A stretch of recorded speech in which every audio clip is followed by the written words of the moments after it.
Hey there, and welcome to Goddess on the Rise.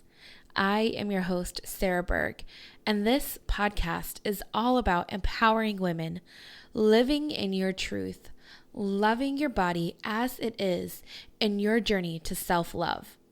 You can find this podcast to be real, raw, authentic, and truth. So buckle up, girlfriend, because we are going for a ride.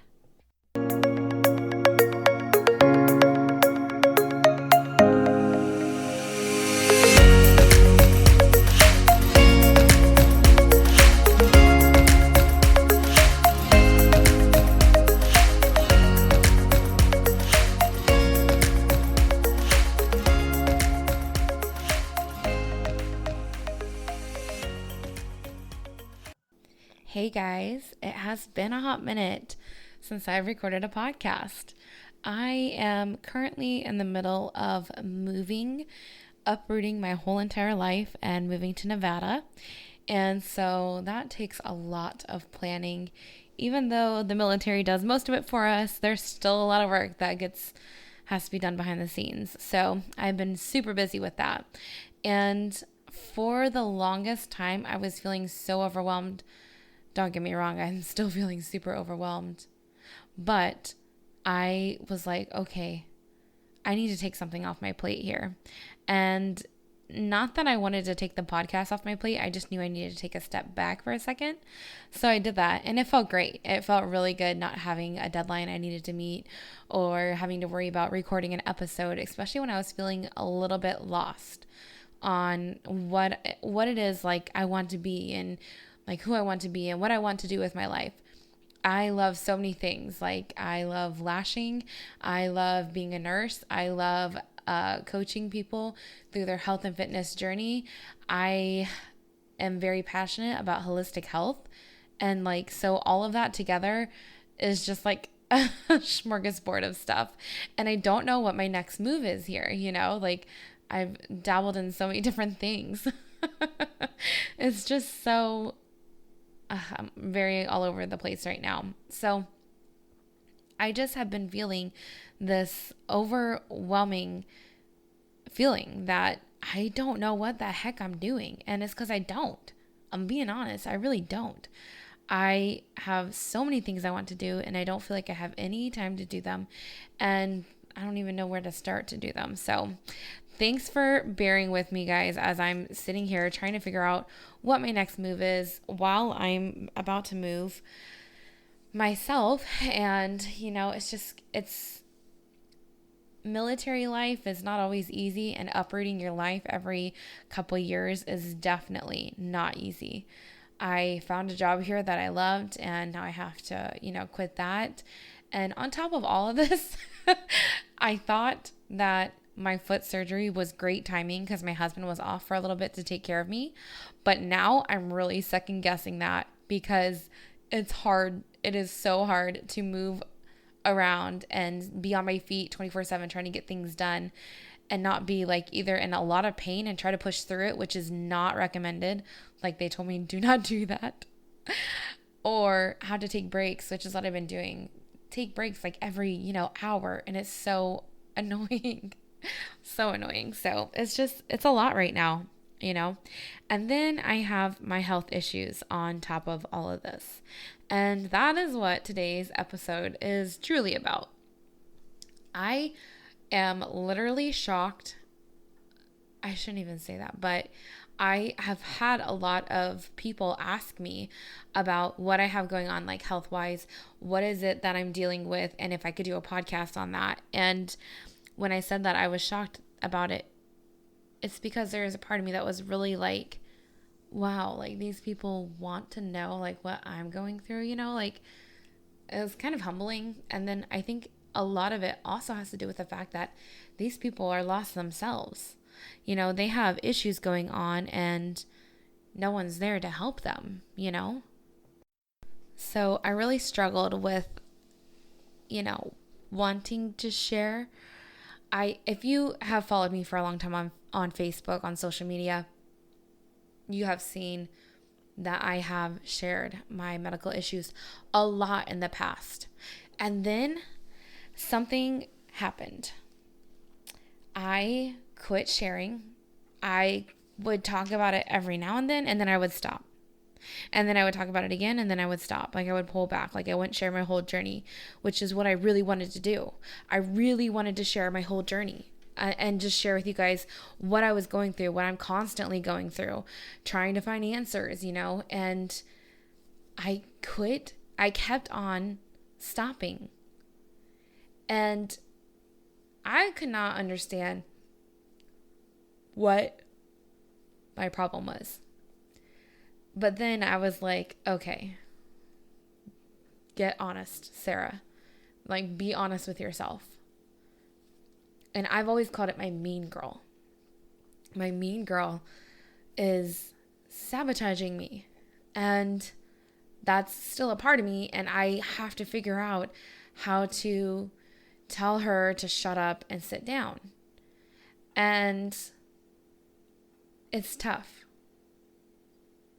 I know where this, I know that I'm just going to come out and say, the reasons that I get so nervous to share these things. And it's because I'm always like, in the back of my head, these are my thoughts. In the back of my head, I'm like, my God, I sound like a broken record. Somebody's probably tired of hearing about this.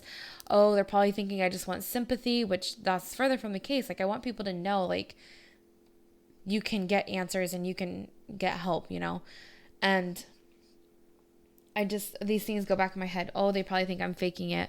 Oh, they probably think I'm making this up. Oh, they're probably tired of hearing it. And there is not a single person that has ever said to me, well, actually, I take that back. Ooh, I'll tell you guys about that. There is not a single person really, except one person in the 5-6 years I've been on this journey of health and fitness and sharing my life that has ever said to me, oh, you're making it up or whatever. But I will tell you about one. Okay, this is crazy how our minds work is amazing. So there was this one time, like 2 years ago, I was sharing a photo of myself feeling good after a workout on Instagram. And I have the hardest time losing weight. We'll get into that later. We'll just get into that later because I know I'll go on a landslide. But it's almost impossible for me to lose weight.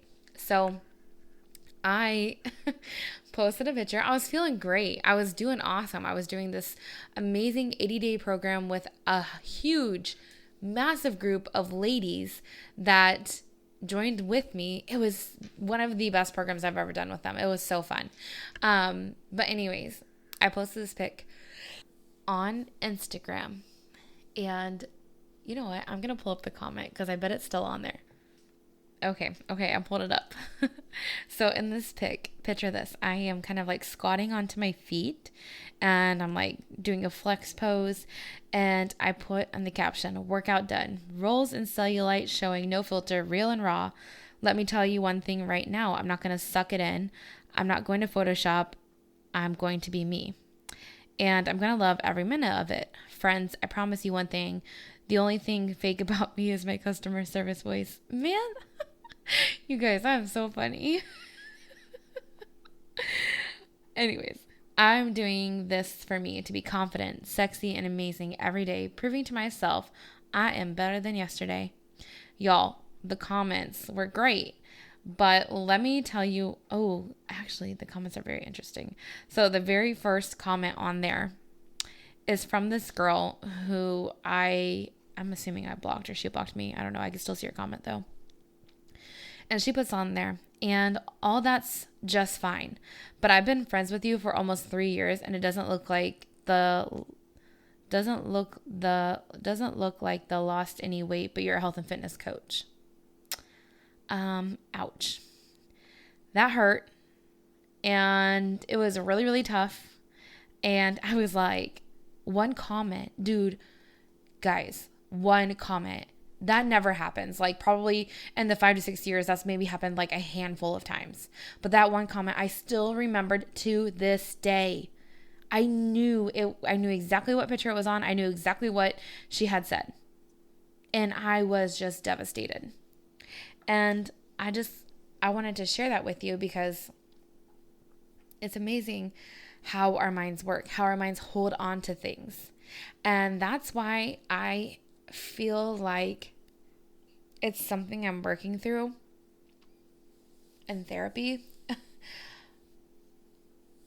I just feel like I'm doing myself such a disservice by being quiet. But like, I have a hard time of standing up and saying something about what I'm going through because I'm so scared of like the criticism, or that people are not going to say it but just talk about me and say, oh, well, she's been going through this for a while. Like she's, just like those little mean things that you say in your head. And it all stemmed from when I was younger. When I was younger, there was someone in my life who all the time, guys, all the time would say to me, oh, okay, so I'm just going to show you guys. I'm going to tell you guys examples here. Case in point, there was this one time I went to the hospital. This is really graphic. I don't really know where like to stop on these things because like I'm a nurse and they don't bother me, but I know for other people, they're probably like, ew, TMI, TMI. But let's just say that things were coming out of me all over. Like, I'm not going to get graphic with you guys. I was really sick. Okay. I was really sick and I went to the hospital and the doctors couldn't figure out what was wrong with me. Shocker. That's nothing new for me. But they did admit me because I could not keep anything down and I was super sick. And I think I stayed like maybe a night or 2 nights. I don't remember. And constantly had IVs and fluids and all that kind of good stuff. So this person in my life said to me, oh, wow, so you went to the emergency room for constipation, and like made fun of me. Okay, let me tell you, that's not what it was for. But still, it was like very like, I felt so like unsafe. I know that. And so like standoffish, like what? Like I just felt disgusted. And that's how this person made me feel all the time, disgusted. And they told me that my thyroid issues were made up, that it wasn't a real thing, even though the lab work showed it. And it's funny because I even catch myself nowadays still saying like, one of the things I have going on health-wise is I have mold in my body. Like I have it like in my nasal cavity. I had to do nasal rinses several times to get it out. And we're doing a lot of work on my body to help get rid of it. And I caught myself saying on, I think it was like Instagram sometime, I was like, I have mold in my body and I have the labs to prove it, because I felt like I had to back up my story. Like, I don't want someone to think I'm lying. Like, and why anybody would lie about that to begin with is beyond me, because like, who the hell wants to be sick? Who the hell wants to not feel good every day, right? Right? Because I know that's not me. Like, the whole point of me working out and getting healthy and eating right is because I want to feel good. I want to look good in my skin. And not saying that I don't look good in my skin now, because y'all, wait till you see these professional photos I had done, because I'm looking banging for real. But I want to look how I want to look. Not how society wants me to look. I don't really care about them. But like I want to look how I feel. I feel like I could go run 100 miles. I feel like I could go climb a mountain. But my body right now is like, girl, you better slow down. You're going to roll an ankle. Because, I mean, that's just real life. Like, and so I always feel like I have to defend my actions here and defend what I'm saying. So, like, when I talked about the mold, I immediately said, I have the labs to prove it. Like, who the hell is going to ask me for the labs for that, you know? It's just this... I don't even know what to call it, but like, I had spent so many years being criticized by this person in my life who was a huge figure in my life, actually. Like, a lot of what I feel is not even what I feel. What I know is childhood trauma is tied directly to this person. And thank God I'm going to therapy for it, but it's like, things like that have just started like coming out in my mind. Like, it wasn't always like this. Before I shared freely about my health issues, and it was so powerful. It felt so good for me to like get it off my chest and share it with the world. Even though like, I mean, there was reasons why I was sharing those things. It was to help someone else because I didn't know about the resources I had available to me. And so, I really wanted people to start asking questions. And I think I did a very good job of that. And then all of a sudden I stopped sharing it. And I think it was really just because I started working through these things. And I was like, those feelings of being criticized and being like a disappointment and being like felt like a liar started like arising in me again. And I was like, shit, like this sucks. This completely sucks. And it's so hard because it's not who I am. Like what I'm going through right now in therapy is not who I am, and it's not who I ever want to be. But like those voices, they just keep coming at you and coming at you. And you're just like, I know that no one ever is going to say that to me. And if they do, they don't need to be a part of my life. They don't need to follow me because I'm not their cup of tea, and that's okay. But for some reason, every time I try to post something that's about what I'm going through to help other women, I can't. I'm just completely like debilitated. And it's just that trauma that I had faced.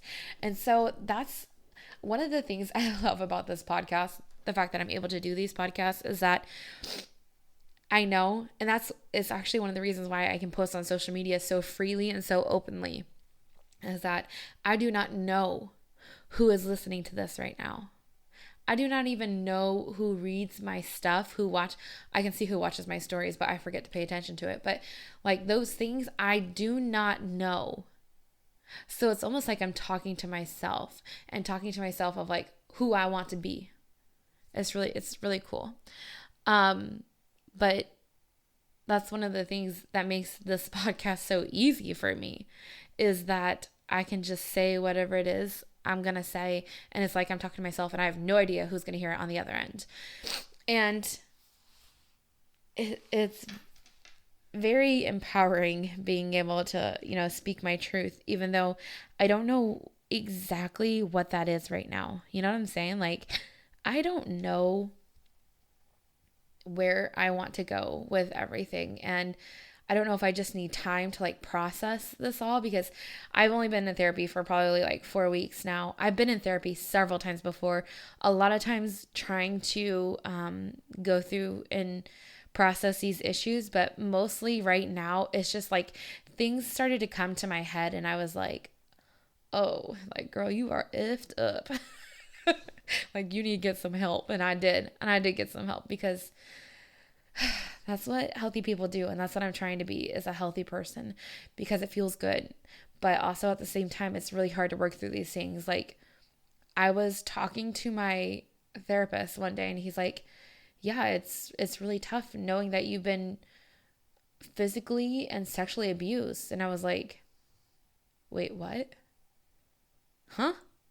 And he's like, that's what you've described to me as physical and sexual and a little bit of emotional abuse. And I was like, wait, no, that's like really serious. He's like, Sarah, what you went through was really serious. Well, okay. I did not like, it's amazing how we can disassociate so quickly and belittle what we went through so quickly. Like, I've always been that way. I've always said, oh, like, my childhood is great. Well, that's not the truth. And I've always said these things to try to, like, not to hurt anybody else's feelings, but it's not the truth. There was some great moments in my childhood. Gosh, and take me back, like, right? Take me back. I would love to relive some of those amazing moments with my mom, with my Grammy, with my sister. Oh, like I'm not going to lie, like some of those moments were so amazing and so powerful in my life. That's all I saw for the longest time. And then I realized, well, things weren't always sunshine and butterflies and rainbows. And then I was like, wait a minute, what? Like, how did I forget these things? And it's, you push things so far back in your mind that you're like, well, shit. Once it finally gets dug back up again, it's hard to process and it's hard to go through. And I had to do the same thing when I went through, like, oh crap, what is it called? When you look in the mirror and who you see is not the same person. Crud, I'm going to remember once I'm done recording this. But that was like the second time I had ever gone to therapy, is because when I looked into the mirror, I did not see myself.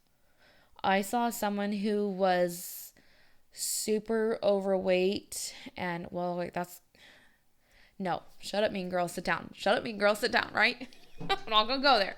Anyways, I saw someone who was not me. Like, it was like, I was looking at myself like 200 to 300 pounds heavier, and I was just, oh, like every time I'd see myself, I would gag. It just made me sick. I was like, God, you're disgusting.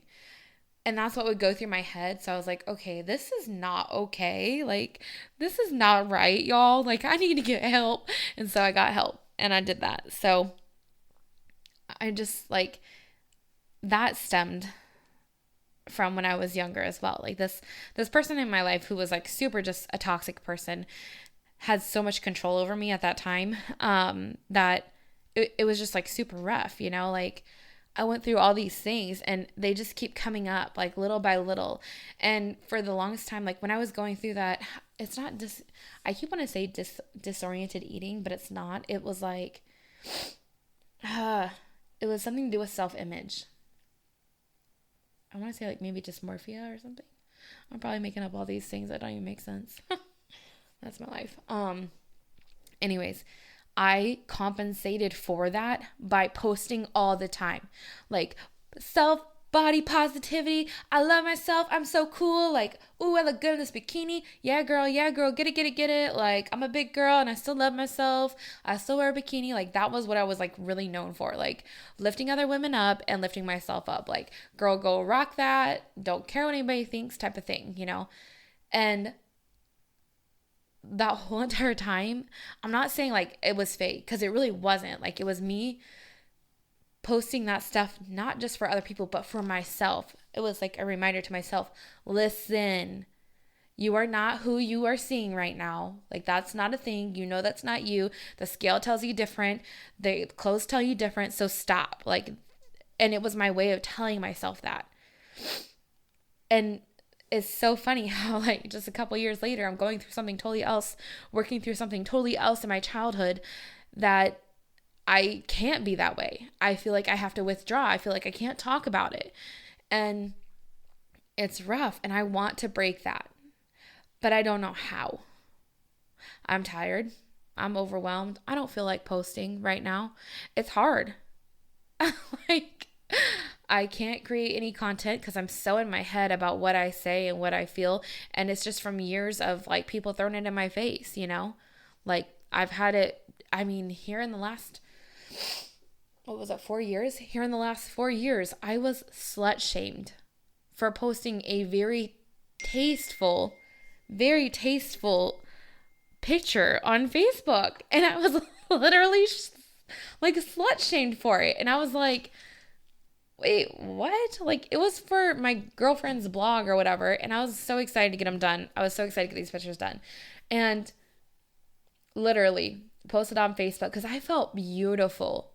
I felt stunning. Like, I was feeling myself. I looked amazing. I was obsessed with how the photos turned out. And I was slut shamed for it by someone like near and dear to me. Like, get over yourself. Are you kidding me? Like, it's my Facebook. And honestly, if I knew that I would not be judged, I would post way worse photos. I'm just saying, like, I just am so myself and I'm so comfortable in the skin I'm in, even though I want to change it. And I just want you guys to know that's not every day for me. Like, it's not every day that I'm like, oh, girl, you looking good. Like, that's just not real life. You can have the size 0 model who's made millions of dollars, been in millions of magazines, and she's not going to wake up every morning still saying that, oh, I love myself today, or I love my body. I mean, that's just, it's not a thing. It's not real life.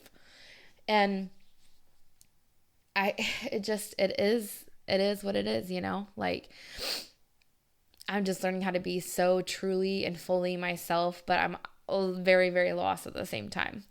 It's really funny that we got into all this because we're like 25 minutes into this episode and I told you guys this was on my health. So we're not there yet.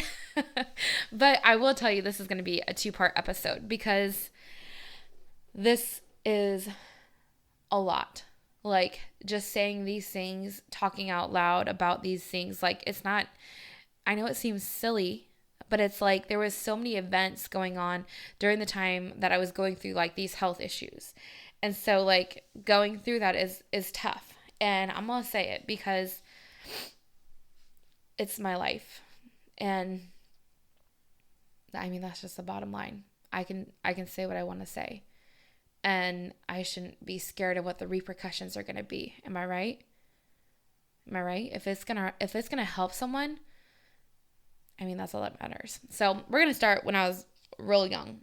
And like I said, the reason why I'm sharing this is because so many people have been interested because, I do that thing where I share a little bit and then I don't share it all and then I share a little bit then I don't share it all, and I'm really bad at that. So I want to start from the very beginning because this is like how things like make sense.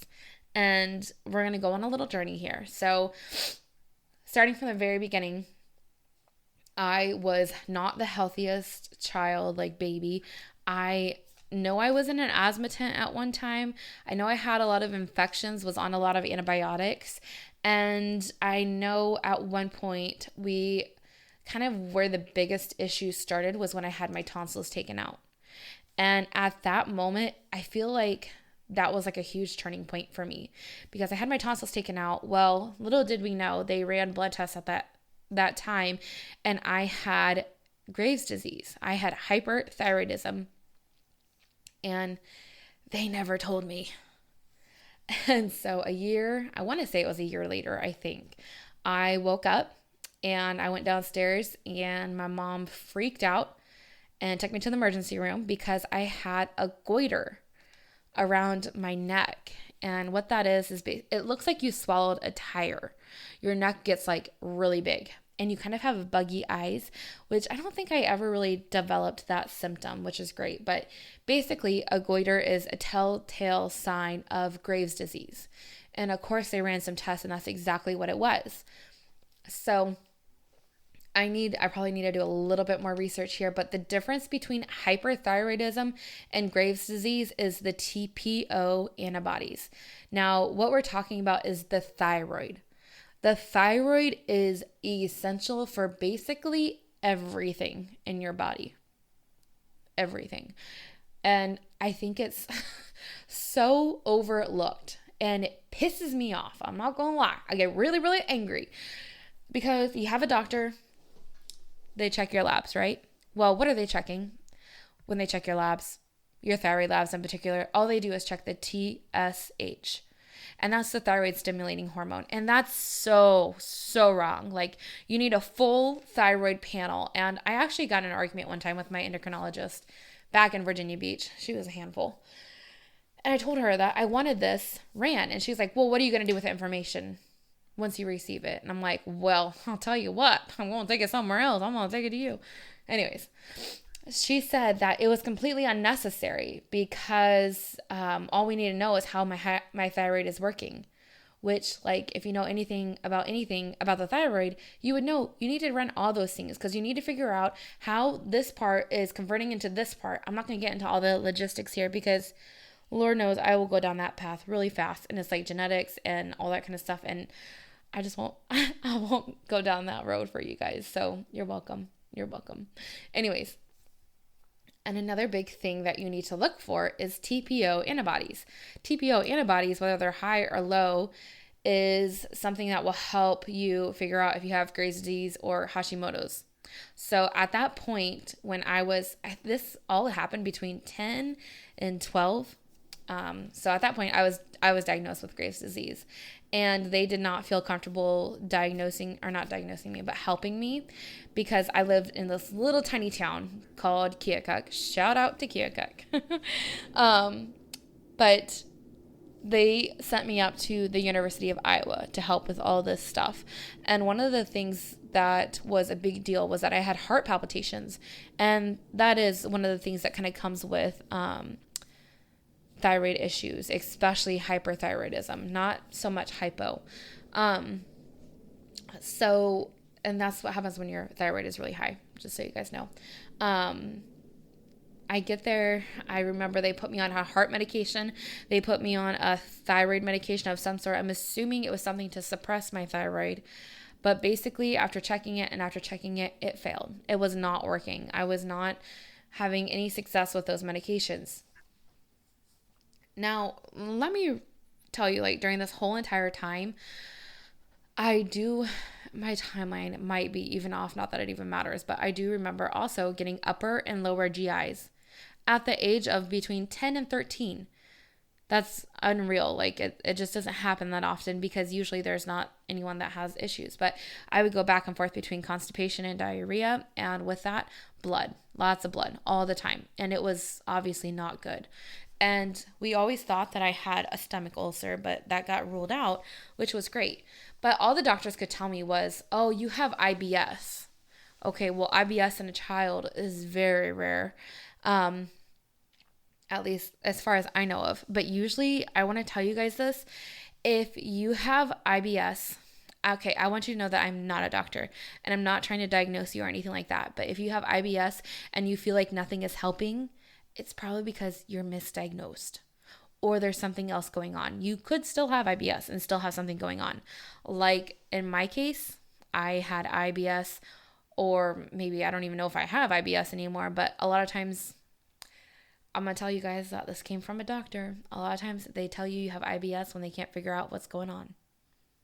And I know that's going to piss some people off, but I don't know what to tell you.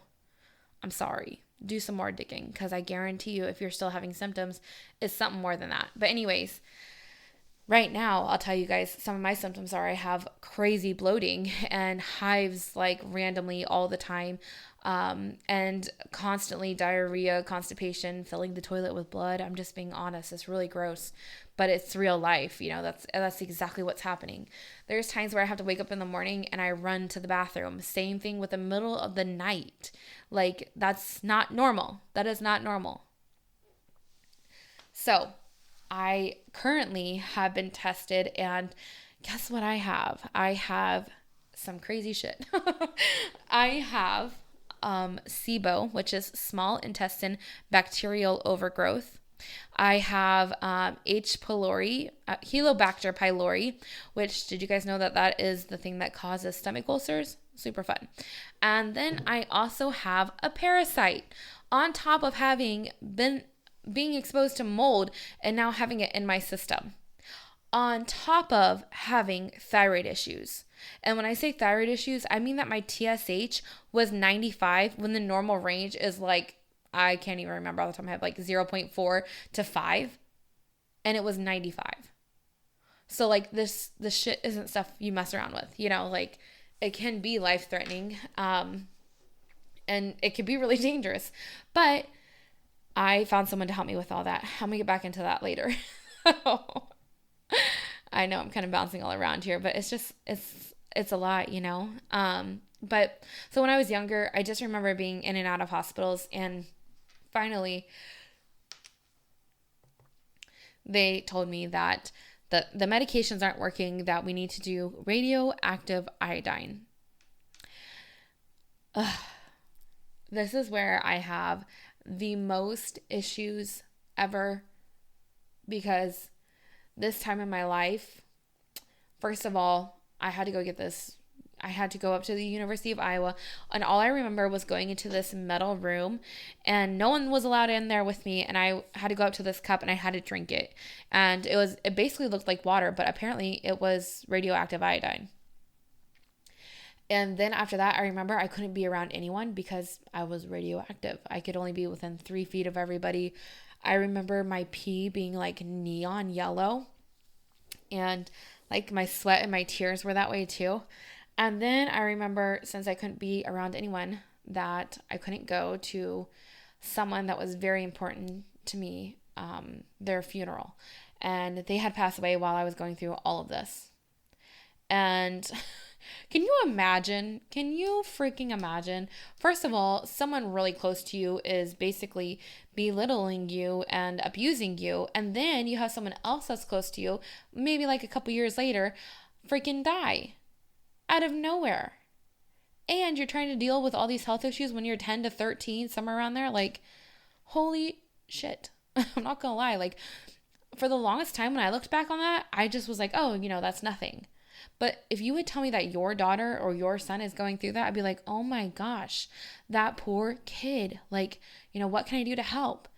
And that is just what is so amazing about disassociating what you are going through and adapting. It is unreal how people adapt to things. And I'm saying that in particular because I, once again, always thought that, gosh, my childhood was great. I didn't have any problems. Like, hello, Sarah, wake the F up. What do you mean you don't have any problems? Are you kidding me? Like, those things aren't normal, right? So, anyways, fast forward, they nuked my thyroid. So basically what that means is that if you think of your thyroid, it is a beautiful little butterfly gland that sits at the base of your neck. And they shrunk mine to where we had it ultrasounded, and it's actually the size of a pea. It is like probably 50 times smaller than a normal thyroid gland, which, guess what? Threw me into hypothyroidism. And my TPO antibodies are all over the place, which makes me have Hashimoto's. Can you all believe that? So I went from hyperthyroid to hypo, and you can't reverse it. There's nothing you can do about it. So I will be on thyroid stimulating hormones for the rest of my life. The rest of my life. All because they ran some tests. They decided that the medication wasn't working for me for like 2 months. It's not like I was on these medications forever. I was barely on them. And then they decided to kill my thyroid as I was an adolescent teenager, like 13 years old, 14 years old. And they killed my thyroid. Can you believe that? That is unreal to me. So during this time, I want to say that I never felt like I was skinny or fit or anything like that. But I'll tell you what, I was 120 pounds. And I was like, 5 foot, maybe 5'2". I'm 5'3" now, so I don't really know how tall I was. But anyways, as far as my weight goes, like, I wasn't a bigger girl. Like, I was pretty average, although I did not see that at the time. When I looked around, I thought I was fatter than everybody. And like, dude, I so wasn't. And I was like perfectly a normal kid as far as what I looked. Like, I had this beautiful long brown hair. And I don't know. I look back on the photos when I was younger in that age, and I was like, man, I was so pretty. Like, I was so fit. My body was beautiful. And they nuked my thyroid, which has something to do with metabolism. It has something to do how you warm up your body. Like, it has to do with fertility. It has to do with pretty much like everything. The thyroid helps everything in your body, and they basically killed mine off. And to kind of put the cherry on top here, they did not tell us that we needed to follow up. Like, everything was fine after that, is basically what it was made to seem like, which was not the case. No one ever checked my thyroid or nothing. So basically, from my freshman year of high school and probably like 8th, 9th grade, middle school or whatever, all the way up until my senior year, I gained over 75 pounds. Let that sink in. In 4 years, I gained 75 pounds while in high school. Like, that's not okay. And we started, you know what? I forgot about this part. During this time, like, we had really random things happen. Like, I would get these random, like, rashes all over my body. And I would have to stay, like, out of, like, it was one time during the summer, I had to stay out of the sun the whole summer. And so, like, I would have those random things happen, like, all the time. Really weird things. And I ended up getting on prednisone to help that, which, if you don't know what that is, it's a steroid. And I was on it for a very long time, which is not good. And I end up developing what's called a moon face. And if you don't know what that is, look it up. It's really like it's hard. It took forever to get that out of my system. And so, like, my senior year, I just remember being really, like, I thought I was disgusting. I thought that about myself.